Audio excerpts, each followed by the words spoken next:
Bonjour à tous. Effectivement, on va clôturer cette session. Et donc, on va effectivement aborder la gestion des menaces cyber-OT pour les industriels, puisque effectivement, Schneider aujourd'hui opère dans le milieu industriel. Et aussi, Schneider est avant tout un industriel lui-même, avec plus de 200 usines dans le monde. Donc moi, je suis Yannick Leroux, je suis expert en cybersécurité industrielle. Je suis accompagné de Ahmed. Bonjour tout le monde, Ahmed Zegab, je suis plutôt une personne technique, architecte cyber. Et aujourd'hui, on va vous présenter ce cas d'usage. Alors, effectivement, chez Schneider Electric, pour ceux qui connaissent ou ceux qui ne connaissent pas, en tout cas, on adresse les industriels avec des composants, automatisme, supervision, software, et également dans la transformation digitale, puisqu'aujourd'hui, c'est un thème important pour nos industriels de se transformer au niveau digital et donc d'être plus performants dans leur process et dans leur consommation et de produire beaucoup plus vert. Mais pour cela, effectivement, on a aussi besoin d'un socle essentiel chez les industriels, c'est travailler sur l'infrastructure et la cybersécurité. Et donc aujourd'hui, c'est le thème justement qu'on va aborder, comment sécuriser ces infrastructures et cybersécuriser les équipements, les réseaux industriels. Donc déjà, rapidement, Schneider, donc comme je vous disais, donc nous, on opère dans les environnements OT exclusivement, puisque c'est notre cœur de métier depuis toujours. Donc on adresse différentes activités, que ce soit bien sûr les industriels, les data centers, la partie santé, donc les aéroports également, la partie portuaire, enfin bref, tout ce qui est infrastructure. Donc tout ça, ce sont des activités qu'adresse Schneider. Et donc on va travailler sur les systèmes industriels, quels qu'ils soient, que ce soit de la GTB, de la GTE, de la GTS, du contrôle commande, bien entendu également. Donc tout ça, ce sont des systèmes, ce qu'on appelle OT, donc industriels. Et c'est vraiment ces systèmes-là qu'il faut sécuriser, puisque maintenant, en plus, vous connaissez bien que ces systèmes OT discutent et dialoguent avec l'IT. Donc on est vraiment dans cette convergence IT-OT. Et donc il est absolument nécessaire de savoir ce qui se passe dans son environnement OT, puisque des attaques pourraient très bien remonter dans le domaine IT. Et même si on s'appelle le Schneider Electric, qu'on va venir surveiller et sécuriser nos équipements, nos environnements, bien entendu, on est capable aussi de pouvoir le faire sur d'autres technologies, qu'elles soient concurrentes. Et donc, on ne s'interdit rien du tout, parce qu'effectivement, chez nos clients, il n'y a pas que de système Schneider. Donc, notre équipe aujourd'hui chez Schneider Electric qui traite la cybersécurité OT. Donc, c'est une équipe de 50 personnes, principalement basée à Lyon. Et donc, cette équipe-là, bien sûr, intervient pour nos clients, mais on est aussi intervenu pour nos propres usines, comme je vous le disais, puisque Schneider aujourd'hui a plus de 200 usines dans le monde et des centres de distribution. Et nous-mêmes, on s'est appliqué aussi la sécurisation de nos propres usines. C'est un programme qui a démarré en 2018. Aujourd'hui, donc, l'ensemble des usines chez Schneider Electric sont sécurisées, sont surveillées et sont en capacité justement de répondre s'il y a des attaques qui arriveraient sur l'ensemble de nos usines. Donc, fort de cette expérience également, aujourd'hui, on est en capacité aussi d'en faire profiter à l'ensemble de nos clients. D'accord ? Donc, nous, on accompagne, que je vous disais, nos clients sur différentes missions. Ça peut être des projets globaux, clés en main sur l'ensemble des usines, par exemple, d'un groupe. Ou après, ça peut être des programmes plus spécifiques ou des missions bien définies. Donc, notre équipe est également aussi certifiée, puisque pour travailler avec certains clients, notamment qui sont liés à la réglementation telle LPM ou Directive Nice maintenant, donc il faut aussi avoir un minimum de certification. C'est le cas de notre équipe, avec un certain nombre de certifications. Certification ANSI, entre autres, ISO 27001 et autres, IEC 62443, pour pouvoir accompagner nos clients sur l'ensemble du globe. Et donc, au niveau de l'accompagnement de nos clients, donc on fait un accompagnement, je dirais, à différents niveaux. On va avoir donc une équipe qui va être plutôt dédiée à faire du consulting, donc tout ce qui va être travail d'audit, d'analyse de risque, de définir des PSSI, définir des PSCA, PRA. Donc tout ça, ce sont des choses qui sont menées par notre équipe de consulting. Et après, on sera en capacité de pouvoir designer, définir des architectures sécurisées, où là, on va intégrer des solutions partenaires, telles que des sondes, telles que des bastions, telles que des firewalls, et ainsi de suite, pour sécuriser globalement l'architecture de nos clients. D'accord?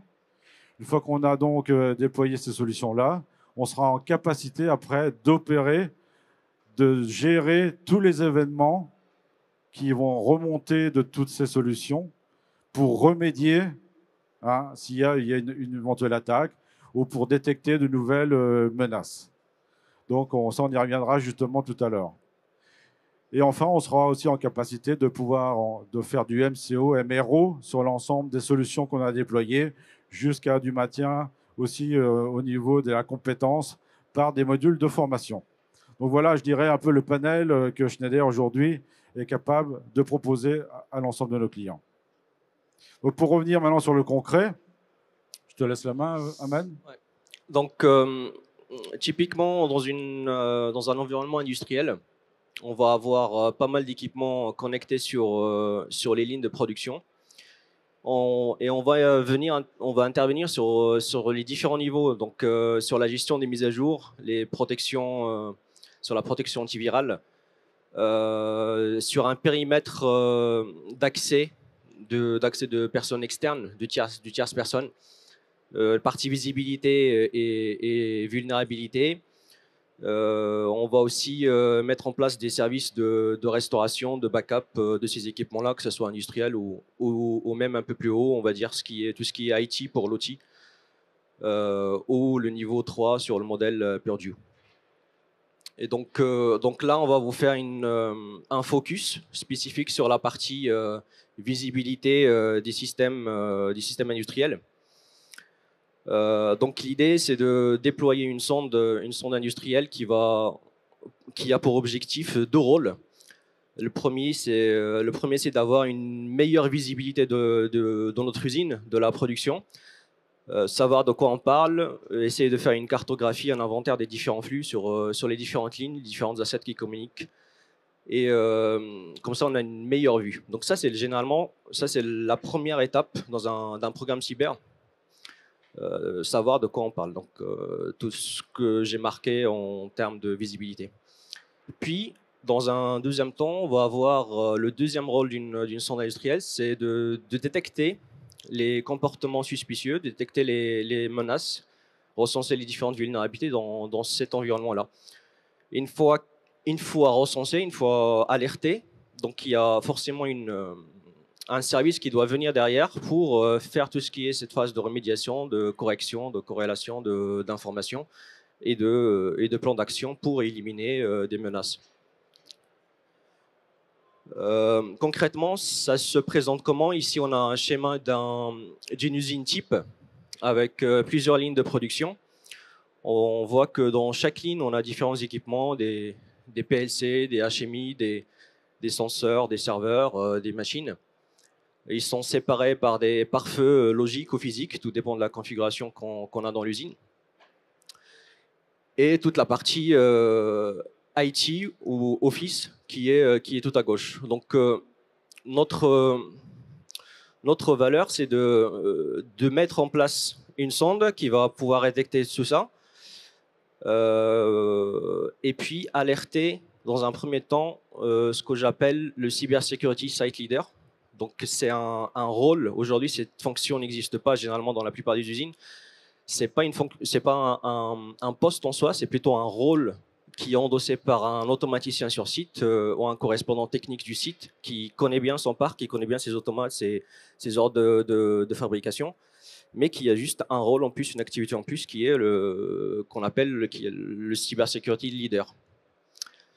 Donc la sonde va pouvoir détecter des comportements anormaux, donc elle va alerter le CSL, le Cybersecurity Site Leader, et en même temps elle va remonter cette alerte, ces informations au SOC IT s'il en existe. Des fois, les clients ils n'ont pas forcément un SOC IT, donc la formation est alertée à un SOC et dans la même foulée, alerter au Cybersecurity Connected Service Hub, qui est, on peut dire ça, c'est des équipes qui sont industrielles de chez Schneider et qui arrivent à faire la communication entre les personnes qui s'occupent du SOC IT classique et les automaticiens qui sont sur site pour parler le même langage entre ces différents mondes-là. Donc c'est une entité qui est mise en place et qui gère, qui travaille. Il y a plusieurs scénarios qu'on va vous montrer après. Ils peuvent travailler avec le SOC IT, ils peuvent travailler en autonomie, ils peuvent travailler avec les personnes sur site. Alors justement, pourquoi on a créé un SOC OT chez Schneider, ce qu'on appelle le CCSH chez nous? C'est qu'effectivement, lorsqu'on a sécurisé l'ensemble de nos usines, donc avec effectivement les différentes solutions qu'on a parlé tout à l'heure, et que tous les événements, tous ces logs qui remontaient au SOC IT, bon, on s'est aperçu qu'effectivement que les gens du SOC IT, quand ils avaient détecté quelque chose et qu'ils devaient discuter avec les gens de l'usine, bah, ils ne se comprenaient pas toujours bien. En fait, forcément, ils n'ont pas les valeurs métiers, les gens du SOC IT. Et donc, c'est pour ça qu'on a vu qu'il était nécessaire de créer ce SOC OT, qu'on appelle CCSH chez nous, et donc qui est là pour surveiller 24/7 l'ensemble de nos usines. Et donc, ils vont être capables, eux, d'intégrer ces valeurs métiers, capables de comprendre que dans une usine, il peut encore y avoir des systèmes Windows XP, du 7, ou qu'il peut y avoir des automates qui datent de 30 ans. Et ça, c'est la valeur, c'est ce qui se passe dans tous les jours dans les usines. Et donc, justement, ces gens-là, ils ont cette perception métier, usine, et donc, ils sont vraiment après en capacité de pouvoir mieux traiter, mieux gérer tous ces événements-là, et à travers ce qu'on disait tout à l'heure, le Security Site Leader, de pouvoir traiter et remédier justement tous les événements qui remontent des usines. Donc voilà, donc c'est vraiment le rôle de notre CCSH. Aujourd'hui, forte de cette expérience que l'on a acquise pour nos propres usines, bah, cette équipe-là qui travaille 24/7 pour Schneider, on est en capacité aussi de le proposer pour nos clients. On a des gens qui sont en Inde, en France, aux US. Donc, justement, aujourd'hui, on a de plus en plus donc, 2 clients qui sont connectés à notre CCSH et dont on surveille, nous, Schneider, leur site. D'accord? Et donc, bah, la vraie valeur ajoutée, justement, de cette équipe, c'est ce que je vous disais. Ils vont être là pour travailler sur tout ce qui va être visibilité des actifs et la gestion des vulnérabilités de ces différents assets industriels. Également, ils vont être capables de surveiller et de traiter toutes les menaces et la remédiation de ce qui va arriver justement dans l'usine. D'accord? Et on pourra même après, effectivement, les accompagner dans tout ce qui va être le maintien en conditions opérationnelles, le maintien en conditions de sécurité, des différentes solutions, et jusqu'à du patching, accompagner le client jusqu'à du patching d'équipement. Aujourd'hui, on est en capacité d'accompagner les clients sur ce qui est nécessaire de faire, par exemple, sur une vulnérabilité d'un automate. Est-ce qu'on va pouvoir patcher, oui ou non? Et de quelle façon le faire? Parce qu'on sait très bien qu'effectivement, encore dans le milieu industriel, patcher, ce n'est pas sans incidence pour certains industriels. Donc, justement, c'est comment l'accompagner, comment travailler sur ces problématiques, sur ces valeurs d'usage. Et ça, nous, Schneider, en tant qu'industriel, on est vraiment aussi bien au fait de tout ça. Aujourd'hui, un petit exemple, chez Schneider, on arrive à faire 2 campagnes de patching par an dans nos propres usines, ce qui était inconcevable encore il y a quelques années. Donc aujourd'hui, c'est possible. Je ne dis pas que c'est possible sur tous les process. Sur un four verrier, on ne peut pas l'arrêter pendant 10 ans. Donc là, c'est différent. Mais justement, connaissant cette problématique-là, on va essayer de trouver d'autres solutions pour traiter des éventuelles vulnérabilités sur un automate qui est en train de piloter un four verrier qui doit fonctionner pendant 10 ans. Voilà, c'est ça notre vraie valeur ajoutée. D'accord? Donc voilà, ça reprend ce que je vous disais tout à l'heure. Après nos services managés justement à travers cette équipe-là, bah, comme je vous disais, on va pouvoir l'opérer de différentes façons. On peut travailler en 24/7, en 24/5 ou juste en jour ouvré. Je dirais ça, c'est en fonction des besoins des clients. Donc, sur différents piliers, comme je disais, les piliers de visibilité, d'actifs, de gestion de vulnérabilité. On va aussi améliorer et surveiller la posture cyber du client en proposant des axes d'amélioration, de faire des bulletins de mise à jour, des informations, animer les communautés dans les différentes usines, ce qu'on appelle les cybersécurité site leaders. Donc, animer cette communauté-là chez nos clients. Donc ça, c'est vraiment aussi nos valeurs. La surveillance des menaces, comme je vous disais, c'est pareil, 7 jours sur 7, 24 heures sur 24. À travers aussi tout un tas de roadbooks que l'on a réalisés, hein, puisque justement, voilà, à force d'acquérir cette expérience, on sait maintenant rapidement, par rapport à ce type d'événements, de menaces qui arrivent, tout de suite avoir des roadbooks identifiés et que l'on peut mettre en œuvre rapidement. Voilà. Et donc, le modèle de gestion de ces événements-là, donc on peut l'avoir de différentes façons. Comme je vous disais, soit tous les événements qui viennent de l'usine arrivent directement sur le SOC OT. En parallèle, ils peuvent arriver sur notre SOC OT, CCSH. Soit il n'y a pas de SOC IT chez le client, et auquel cas tous les événements reviennent, on les connecte directement sur notre CCSH.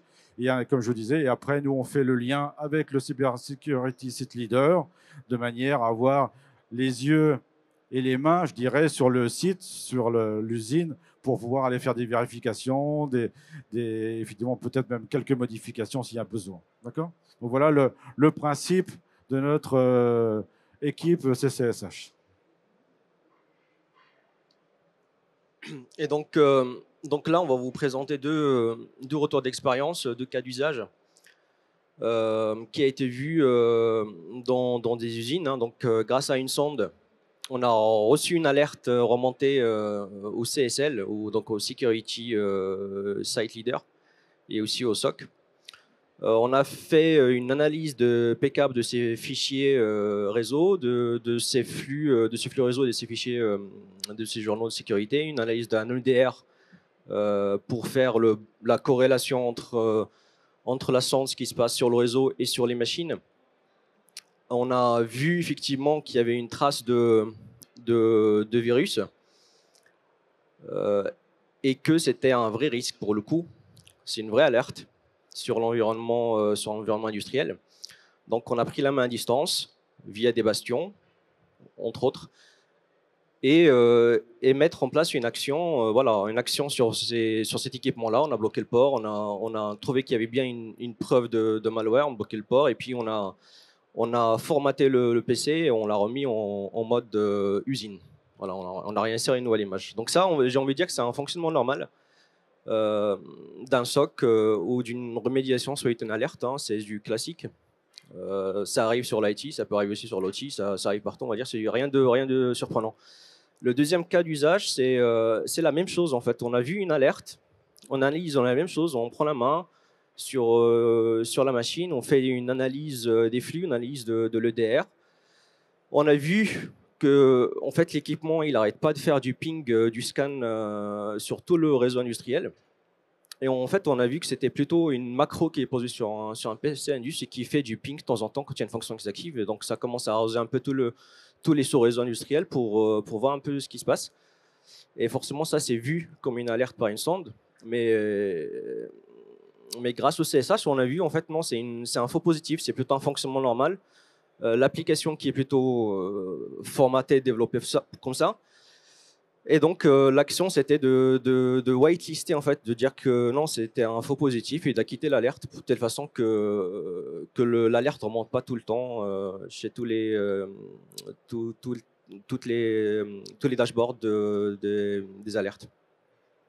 Donc ça c'est typiquement les deux cas d'usage. On a vu qu'effectivement il y a une vraie alerte. Le premier cas, le deuxième cas c'est que une fausse alerte, on l'investigue un peu plus, on a la preuve que c'est pas un virus ou quoi, c'est plutôt un problème problème dans l'application. Donc voilà, je ne sais pas si vous avez des questions ou si c'était clair ou pas. Vous nous dites, c'est que c'est la fin de journée. Oui.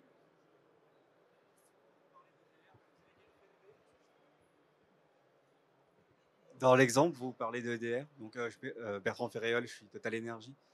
Et ma question, c'est, vous parlez d'EDR dans l'exemple. Est-ce que vous avez qualifié un EDR côté HDDR? Parce qu'à ma connaissance, vous n'avez pas. Alors, dans l'usine, on a effectivement, il n'y a pas un EDR vraiment qualifié. J'ai envie de dire, c'est tous les clients, ils ont l'environnement qui est un peu spécifique. Donc, faire certains postes, certains clients, ils ne peuvent pas installer un EDR de type, là on a vu Silence, à un moment donné on a vu du Sentinel-One. c'est particulier. Chaque machine ou chaque process, il peut supporter ou pas de mettre un EDR ou de mettre un agent en plus sur les postes. Des fois, ça peut être des postes qui sont propriétaires. Donc, une fois que vous allez installer un agent sur ces machines-là, eh ben, vous allez perdre la garantie ou le support du fournisseur. Donc, c'est vraiment la difficulté. Donc, par contre, quand on va mettre une sonde réseau, ça, voilà, ça impacte pas les postes. Et le fait d'ajouter un EDR ou de pouvoir mettre un agent sur la machine, peu importe lequel, hein, pour le coup, ça permet de faire une bonne combinaison entre la sonde et le poste. Mais on n'a pas qualifié d'EDR spécifique pour l'industrie. Il y en a qui existent, mais dans notre cas, je ne peux pas vous dire oui alors que non.